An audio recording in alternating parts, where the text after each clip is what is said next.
Friends, இன்றைக்கி நம்ம பார்க்க போகிறது என்னன்னு கேட்டிங்கன்னா, முகத்தில் வந்து சுருக்கங்கள் இல்லாமல் முகம் நல்லா பளபளன்னு அழகாக இருக்கணும் அப்படிங்கிறதுக்காக ஒரு டிப்ஸு சொல்ல போகிறேன்.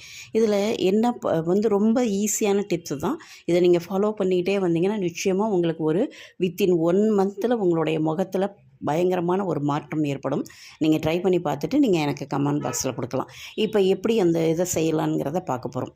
இப்போ வந்து ஒரு பச்சரிசி அதை கொஞ்சமாக ஒரு 2 ஸ்பூன் அதை நல்லா வேக வச்சுட்டு, இல்லை நான் வந்து அதெல்லாம் வேக வைக்கிறதுக்கெலாம் நேரம் இல்லைன்னா நீங்கள் வடிக்கிற சாதம் இல்லை குக்கரில் வைக்கிற சாதம் எதுவாக இருந்தாலும் அதில் ஒரு கைப்பிடி எடுத்துக்கோங்க.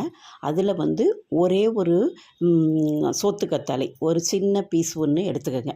அந்த சாதம் வந்து ஒரு கைப்பிடி எடுத்துக்கிறீங்கன்னா அதேமாரி ஒரு கைப்பிடிக்கு வந்து அந்த சோத்துக்கத்தாழை வந்து நல்லா அதை உள்ளர மேலே உள்ள தோலெலாம் சீவிட்டு அந்த சோத்துக்கத்தாழை நல்ல ஒரு பெரிய துண்டாக ஒன்று எடுத்துக்கோங்க.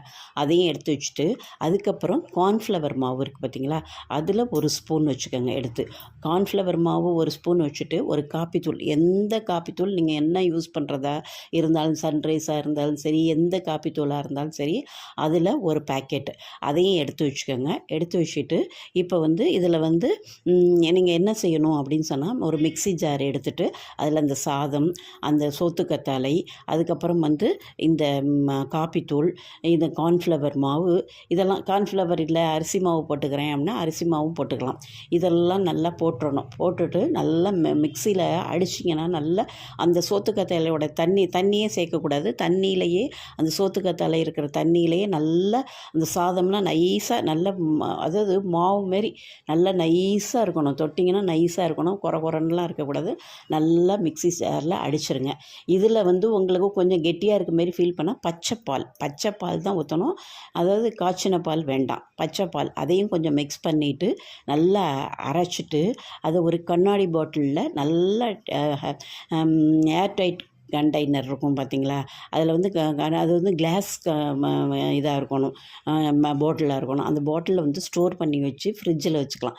வித்தின் வந்து இது வந்து ஒரு 10 டேஸ் வச்சிங்கன்னா ஒன்றுமே ஆகாது. 10 டேஸ் வரைக்கும் நீங்கள் இதை யூஸ் பண்ணிக்கலாம். திரும்ப 10 டேஸ்க்கு நீங்கள் திரும்பவும் இதேமாரி நீங்கள் இதை வந்து போட்டு மிக்ஸ் பண்ணி அரைச்சி நீங்கள் எடுத்து வச்சுட்டு அதை வந்து அப்ளை பண்ணிவிட்டு நல்லா காய்ச்சி கொஞ்சம் வரன்னு ரொம்ப பிடிச்சி இழுக்கிற அளவுக்கு வரும். கொஞ்சம் ஓரளவுக்கு நல்லா காய்ச்சதுக்கப்புறம் முகத்தை நல்லா ஒரு நல்ல சில் தண்ணியில் வந்து முகத்தை வாஷ் பண்ணிட்டிங்கன்னா முகம் வந்து நல்ல பளபளன்னு இருக்கும்.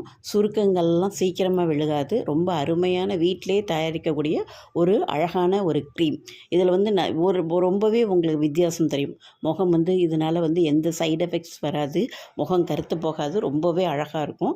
நீங்கள் இதெல்லாம் வந்து ட்ரை பண்ணி பாருங்கள். ட்ரை பண்ணி பார்த்துட்டு இது சிம்பிளானது தான். வீட்டில் வந்து நீங்கள் சாதம் வந்து பச்சரிசின்றது 2 ஸ்பூன் போட்டு அதை வேக வச்சு அப்படியே அதை அரைக்கிறத விட உங்களுக்கு வடிக்கிற சாதத்துலேயோ இல்லை குக்கர் சாதத்துலேயோ ஒரு கைப்பிடி போட்டு இதெல்லாம் செஞ்சிங்கன்னா நிச்சயமாக உங்களுக்கு ஒரு பெரிய மாற்றம் முகத்தில் உண்டாகும்.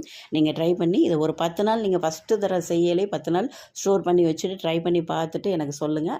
அதுக்கப்புறம் அது எப்படி இருக்குதுங்கிறத நீங்களே ஒரு ஆர்வத்தில் அழகாக இருக்கேன், நம்ம அழகாக இருக்குமே திரும்பவும் நீங்கள் அதை செய்ய ஆரம்பிச்சிருவீங்க. இந்த பதிவு உங்களுக்கு நிச்சயமாக பயனுள்ள பதிவாக இருக்கும்னு நினைக்கிறேன். இது பிடிச்சிருந்தால் லைக் பண்ணுங்கள், ஷேர் பண்ணுங்கள்.